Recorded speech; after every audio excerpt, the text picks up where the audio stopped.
Good morning. അപ്പോൾ നമ്മുടെ ഇന്നത്തെ റെസിപ്പി എന്ന് പറയുന്നത് പുട്ടിൻ്റെയും അപ്പത്തിൻ്റെയും ഒക്കെ കൂടെ കഴിക്കാൻ പറ്റിയ നല്ലൊരു ചെറുപയറിൻ്റെ സൈഡ് ഡിഷാണ് കേട്ടോ. ചെറുപയർ കറിയാണ്, ചെറുപയർ തേങ്ങാപ്പാൽ കറി. ചെറുപയർ നമ്മൾ പല രീതിയിൽ കറി ഉണ്ടാക്കാറുണ്ട്. ഈ രീതിയിൽ നിങ്ങൾ കറി ഉണ്ടാക്കി നോക്കിയിട്ടില്ലെങ്കിൽ ഉറപ്പായിട്ടും ട്രൈ ചെയ്യൂ. പുട്ടിൻ്റെ കൂടെ അടിപൊളി കോമ്പിനേഷനാണ് കേട്ടോ. പുട്ട് നല്ല ചൂട് പുട്ടും ഇളം ചൂടുള്ള തേങ്ങാപ്പാൽ ചെറുപയർ കറി ഉണ്ടെങ്കിൽ അടിപൊളിയായിട്ട് നമുക്ക് പുട്ട് കഴിക്കാം. പപ്പടം ഒന്നും വേണ്ട കേട്ടോ കൂടെ കഴിക്കാൻ. അപ്പോൾ എങ്ങനെയാണ് നമ്മുടെ ചെറുപയർ തേങ്ങാപ്പാൽ കറി തയ്യാറാക്കുന്നത് നോക്കാം. നമുക്ക് നമ്മുടെ ഇൻഗ്രീഡിയൻസ് നോക്കാം. ഞാനിപ്പോൾ 1/2 കപ്പ് ചെറുപയർ കഴുകി വൃത്തിയാക്കി വെച്ചിട്ടുണ്ട്. അതിലേക്കായിട്ടൊരു 6-7 ഉള്ളി എടുത്തിട്ടുണ്ട്, 4 പച്ചമുളക് എടുത്തിട്ടുണ്ട്, 3-4 പച്ചമുളക് എടുക്കട്ടോ നമ്മുടെ എരിവനുസരിച്ച്. അതുപോലെ തന്നെ ഒരു വലിയ പീസ് ഇഞ്ചി എടുത്തിട്ടുണ്ട്, പിന്നെ 2 അല്ലി വെളുത്തുള്ളി എടുത്തിട്ടുണ്ട്. വലിയ വെളുത്തുള്ളി ആയതുകൊണ്ടാണ് 2 അല്ലി വെളുത്തുള്ളി എടുത്തിട്ടുള്ളത്. ചെറുതാണെങ്കിൽ 4 അല്ലി എടുത്തോളൂ. അപ്പോൾ ആദ്യം നമുക്ക് ഇഞ്ചി ഒന്ന് ചതച്ചെടുക്കാം. ഇഞ്ചി ചതച്ചത് ചേർത്തിട്ടാണ് നമ്മുടെ ചെറുപയർ വേവിക്കുന്നത്. അതുകൊണ്ടാണ് ഇഞ്ചി ചതച്ചെടുക്കാന്ന് പറഞ്ഞത്. ചതച്ചെടുക്കാൻ പറ്റിയില്ല എന്നുണ്ടെങ്കിൽ ചെറുതായിട്ട് ചോപ്പ് ചെയ്ത് ചേർത്തോളൂ. അപ്പോൾ ഞാനിപ്പോൾ ഇഞ്ചി ചതച്ചെടുക്കട്ടെ. അതിനുശേഷം നമുക്ക് ചെറുപയറിലേക്ക് ചേർത്ത് കുറച്ച് കാര്യങ്ങളൊക്കെ ചേർത്തിട്ട് വേവിക്കാനുണ്ട്. അങ്ങനെ ചെറുപയർ വേവിച്ചെടുത്തിട്ട് നമുക്ക് കറിയാക്കാം. പിന്നെ നമുക്ക് വേണ്ടത് ഒരു 1/2 കപ്പ് കട്ടി തേങ്ങാപ്പാലാണ്. തേങ്ങയുടെ 1/4 പാല് 1/2 കപ്പ് മതി, അതിൽ കൂടുതൽ വേണ്ട. പിന്നെ നിങ്ങൾക്ക് ചെറുപയർ തേങ്ങാപ്പാൽ തന്നെ വേവിക്കണം എന്നുണ്ടെങ്കിൽ തേങ്ങയുടെ 2-ാം പാലും 3-ാം പാലും ചേർത്ത് ഒരു 1.5 കപ്പ് എടുത്തിട്ട് അതിൽ ചെറുപയർ വേവിക്കാം കേട്ടോ. അങ്ങനെ വേവിച്ചെടുക്കണം എന്നുണ്ടെങ്കിൽ അങ്ങനെ വേവിച്ചെടുക്കാം, ഇല്ലെങ്കിൽ 1/4 പാല് മാത്രം ഉപയോഗിക്കാം. ഞാനിപ്പോൾ 1/4 പാല് മാത്രമാണ് ഉപയോഗിക്കുന്നത്. അപ്പോൾ ആദ്യം നമുക്ക് ഇഞ്ചി ചതച്ചെടുക്കാം, അതിനുശേഷം ബാക്കിയുള്ള കാര്യങ്ങൾ ചെയ്യാം. അപ്പോൾ നമ്മൾ ചെറുപയർ വേവിക്കാനായിട്ട് ഒരു കുക്കർ എടുത്തിട്ടുണ്ട്. കുക്കറിലേക്ക് നമ്മൾ കഴുകി വൃത്തിയാക്കി വെച്ചിരിക്കുന്ന ചെറുപയർ ഇട്ട് കൊടുക്കുക. ഇതിൻ്റെ കൂടെ തന്നെ നമ്മൾ ചതച്ച് വെച്ചിരിക്കുന്ന ഇഞ്ചിയും കൂടി ചേർക്കുക. ഇഞ്ചി നന്നായിട്ട് ചതഞ്ഞ് കിട്ടണം കേട്ടോ. പിന്നെ ഇതിലേക്ക് നമ്മൾ ചേർക്കുന്നത് നമ്മൾ എടുത്തു വെച്ചിരിക്കുന്ന പച്ചമുളക് ഒന്ന് സ്പ്ലിറ്റ് ചെയ്തിട്ട് ചേർക്കുക. ഇതിലേക്ക് നമ്മൾ എരിവിനായിട്ട് വേറെ മുളക് പൊടിയൊന്നും ചേർക്കുന്നില്ല. ഒരുപാട് എരിവുള്ള കറിയുമല്ല കേട്ടോ, ചെറിയ എരിവ് ഉണ്ടാവുള്ളൂ. നിങ്ങൾക്ക് എരിവ് കൂടുതൽ വേണമെന്നുണ്ടെങ്കിൽ കൂടുതൽ പച്ചമുളക് ചേർക്കുക. പിന്നെ ഒരു 1/4 ടീസ്പൂൺ മഞ്ഞൾപ്പൊടി, 1/4 ടീസ്പൂൺ മതി. പയറിന് ആവശ്യമായിട്ടുള്ള ഉപ്പ്.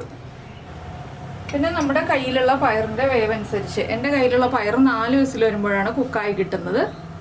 നിങ്ങളുടെ കയ്യിലുള്ള പയർ എത്ര വിസിൽ വരുമ്പോഴാണോ കുക്കായി കിട്ടുന്നത് അതനുസരിച്ച് വെള്ളം ചേർത്ത് വേവിക്കുക. ഞാനിപ്പോൾ ഒരു 1.5 കപ്പ് വെള്ളം ചേർത്തിട്ടാണ് പയർ വേവിച്ചെടുക്കാൻ പോകുന്നത്, 4 വിസിൽ വരുന്നത് വരെ. അപ്പോൾ നിങ്ങളുടെ കയ്യിലുള്ള പയർ ഒന്ന് കുഴഞ്ഞ് വേവുന്നത് വരെ, ഒരുപാട് കുഴയണ്ട എങ്കിലും ഒരുവിധം കുഴഞ്ഞ് വേവുന്നത് വരെ ഒന്ന് വേവിച്ചെടുക്കുക. നന്നായിട്ട് പയർ വിട്ട് നിൽക്കുന്ന രീതിയിൽ വേവിച്ചെടുക്കരുത്, കുറച്ച് കുഴഞ്ഞിരിക്കണം. അപ്പോഴാണ് ഈ ഒരു കറിക്ക് ടേസ്റ്റ് ഉണ്ടാവുക. വേറെ നമ്മൾ അരപ്പൊന്നും ചേർക്കുന്നില്ലല്ലോ. അപ്പോൾ ഇതൊന്ന് കുക്കായി വരട്ടെ. അപ്പോൾ നമ്മുടെ കുക്കറിൻ്റെ കംപ്ലീറ്റ് പ്രഷർ പോയിട്ടുണ്ട്. നമുക്കിനി തുറക്കാം. പയറൊക്കെ ആവശ്യത്തിന് കുക്കായിട്ടുണ്ട്, ഉടഞ്ഞു പോയിട്ടില്ല, പക്ഷേ ആവശ്യത്തിന് കുക്കായിട്ടുണ്ട്. ഇനിയിപ്പോൾ നമുക്ക് ഫ്ലെയിം ഓൺ ചെയ്യാം. നന്നായിട്ടൊന്ന് ഇളക്കി മിക്സ് ചെയ്യുക. ഇനി നമ്മൾ എന്താണ് ചെയ്യാൻ പോകുന്നതെന്ന് വെച്ചിട്ടുണ്ടെങ്കിൽ ഉപ്പും എരിവൊക്കെ ചെക്ക് ചെയ്യുക. ഉപ്പ് കുറവാണെങ്കിൽ ഉപ്പ് ചേർത്ത് കൊടുക്കുക. എരിവ് കുറവാണെങ്കിൽ 1-2 പച്ചമുളക് സ്പ്ലിറ്റ് ചെയ്ത് ചേർക്കുക കേട്ടോ. ഇതൊന്ന് നന്നായിട്ട് തിളച്ച് വരുമ്പോൾ നമുക്കിതിലേക്ക് തേങ്ങയുടെ പാലുണ്ടല്ലോ, നമ്മൾ എടുത്ത് വെച്ചിരിക്കുന്ന 1/4 പാല്, ആ 1/4 പാല് ചേർത്ത് കൊടുക്കാം. പയർ ഇത് കണ്ടോ, അതുപോലെ നമ്മൾ പ്രസ് ചെയ്യുമ്പോൾ ഇതുപോലെ ഉടഞ്ഞു വരണം, ആ രീതിയിലാണ് വേണ്ടത്. അപ്പോൾ നന്നായിട്ട് തിളയ്ക്കുന്നുണ്ട്. നമുക്കിനി തേങ്ങാപ്പാൽ ചേർത്ത് കൊടുക്കാം.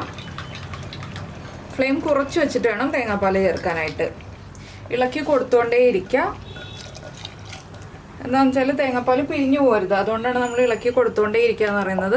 നമ്മൾ കട്ടിപ്പാലാണല്ലോ ചേർക്കുന്നത്. ഇനി ഇതിപ്പോൾ ഒന്ന് ചൂടായി ആവി വരണം, ആ രീതിയിലൊന്ന് ചൂടാക്കി എടുക്കുക. തിളയ്ക്കരുത്, നന്നായിട്ടൊന്ന് ഇളക്കി കൊടുക്കുക. നന്നായിട്ട് ആവി വരുമ്പോൾ നമുക്ക് ഈ ഒരു ബർണറിൽ നിന്ന് മാറ്റി വെച്ചിട്ട് വറവിടാനുള്ള കാര്യങ്ങളൊക്കെ നോക്കാം.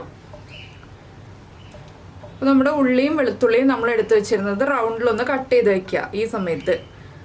അപ്പോൾ നമുക്ക് ബാക്കിയുള്ള കാര്യങ്ങളൊക്കെ ചെയ്യാൻ എളുപ്പമായിരിക്കും. ഇത്രയും കാര്യങ്ങളൊക്കെ ചെയ്ത് വെച്ചിട്ടുണ്ടെന്നുണ്ടെങ്കിൽ ഇത് വളരെ സിമ്പിളായിട്ടുള്ള റെസിപ്പി അല്ലേ, എല്ലാവർക്കും എളുപ്പത്തിൽ ചെയ്യാൻ പറ്റിയ റെസിപ്പി അല്ലേ. അപ്പോൾ നിങ്ങളിങ്ങനെ ചെയ്ത് നോക്കിയിട്ടില്ലെങ്കിൽ ഉറപ്പായിട്ടൊന്ന് ട്രൈ ചെയ്ത് നോക്കിക്കോളൂ കേട്ടോ. ഇഞ്ചിയും വെളുത്തുള്ളിയും എല്ലാം ചേർത്തിട്ട് ഒരു ചെറുപയർ കറി ഇത്രയും സിമ്പിളായിട്ട് ചെയ്യാൻ പറ്റുന്നത് ചെയ്തിട്ടില്ലെങ്കിൽ ഇത് പുട്ടിൻ്റെ കൂടെയാണ് ഏറ്റവും നല്ല കോമ്പിനേഷൻ. പിന്നെ നമുക്ക് അപ്പത്തിൻ്റെ കൂടെയൊക്കെ കഴിക്കാം, പക്ഷേ പുട്ടിനാണ് ഏറ്റവും വളരെ നല്ല കോമ്പിനേഷൻ വരുന്നത്. അപ്പോൾ നമ്മുടെ കറിയിൽ നിന്ന് ആവി വരുന്നുണ്ട്. നമുക്ക് ഫ്ലെയിം ഓഫ് ചെയ്തിട്ട് മാറ്റി വയ്ക്കാം. നമുക്കിനി വറവിടാനുള്ള കാര്യങ്ങൾ നോക്കാം.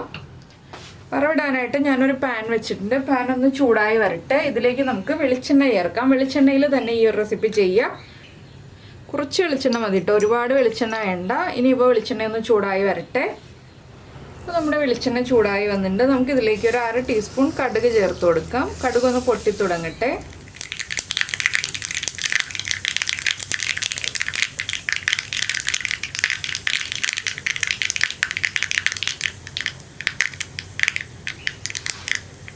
കടുക് പൊട്ടി കഴിയുമ്പോൾ നമ്മൾ റൗണ്ടിൽ കട്ട് ചെയ്ത് വെച്ചിരിക്കുന്ന ഉള്ളിയും വെളുത്തുള്ളിയും ചേർക്കുക. ഇനി ഉള്ളിയും വെളുത്തുള്ളിയും ഒന്ന് ബ്രൗൺ ഷെയ്ഡായി വരുന്നത് വരെ നമ്മളൊന്ന് ഇളക്കി കൊടുക്കുക. അപ്പോൾ നിങ്ങളിങ്ങനെ കറി ഉണ്ടാക്കിയിട്ടില്ലെങ്കിൽ ഉറപ്പായിട്ടും ഉണ്ടാക്കി നോക്കിയിട്ട് നിങ്ങളുടെ അഭിപ്രായങ്ങൾ നമ്മുടെ വീഡിയോയുടെ താഴെ ഒന്ന് കമൻറ്റ് ചെയ്യുക കേട്ടോ. അതുപോലെ തന്നെ നമ്മുടെ റെസിപ്പി ഇഷ്ടമായിട്ടുണ്ടെങ്കിൽ ഒന്ന് ലൈക്ക് ചെയ്യാനും മറന്നു പോകരുത്.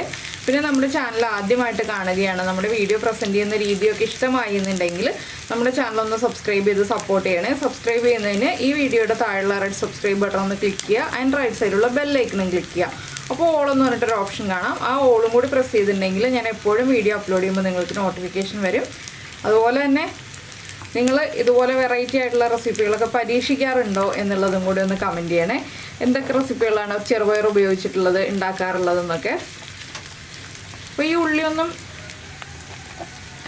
ഒരുപാട് അങ്ങോട്ട് ഡാർക്ക് ബ്രൗൺ ആയി പോകണ്ട കേട്ടോ. ലൈറ്റായിട്ടൊന്ന് കളർ ചേഞ്ച് ആയി തുടങ്ങുമ്പോൾ നമുക്ക് ബാക്കിയുള്ള കാര്യങ്ങളൊക്കെ ആഡ് ചെയ്ത് കൊടുക്കാം.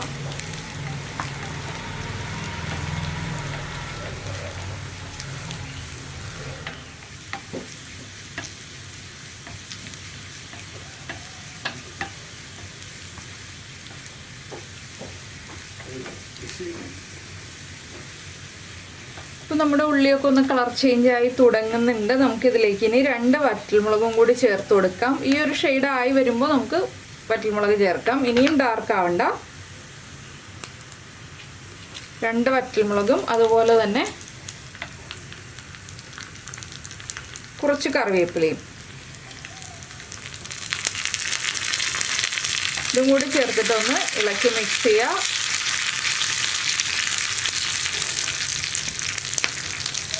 ഇനി വറ്റൽമുളകും കറിവേപ്പിലയും ഒക്കെ ഒന്ന് കുക്കായി വരുന്നത് വരെ ഒന്നുകൂടി ഒന്ന് ഇളക്കുക. ഉള്ളിയുടെ കളർ മാറിപ്പോകാനും പാടില്ല കേട്ടോ, അത് പ്രത്യേകം ശ്രദ്ധിക്കുക.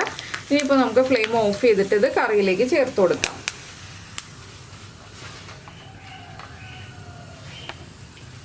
അപ്പോൾ നമ്മുടെ കറിയിലേക്ക് ഞാൻ വറ്റൽമുളകും കറിവേപ്പിലയും എല്ലാം ചേർന്ന് മിക്സ് ഒഴിച്ചു കൊടുക്കുകയാണ്. കുറച്ച് മാറ്റി വയ്ക്കുന്നുണ്ട് കേട്ടോ നമുക്ക് ലാസ്റ്റ് ഗാർണിഷ് ചെയ്യാനായിട്ട്. അപ്പോൾ ഇതെല്ലാം ചേർത്തിട്ട് ഒന്ന് ഇളക്കി മിക്സ് ചെയ്യുക. ഇളം ചൂടോടുകൂടി സെർവ് ചെയ്യുക. ഇത്രയേ ഉള്ളൂ നമ്മുടെ ചെറുപയർ കറിയുടെ പരിപാടി. അപ്പോൾ നിങ്ങൾക്ക് എല്ലാവർക്കും ഈ റെസിപ്പി ഇഷ്ടമായിട്ടുണ്ടാവുമെന്ന് വിചാരിക്കുന്നു. നമുക്ക് നമ്മുടെ അടുത്തൊരു റെസിപ്പിയുമായിട്ട് അടുത്ത ദിവസം വീണ്ടും കാണാം.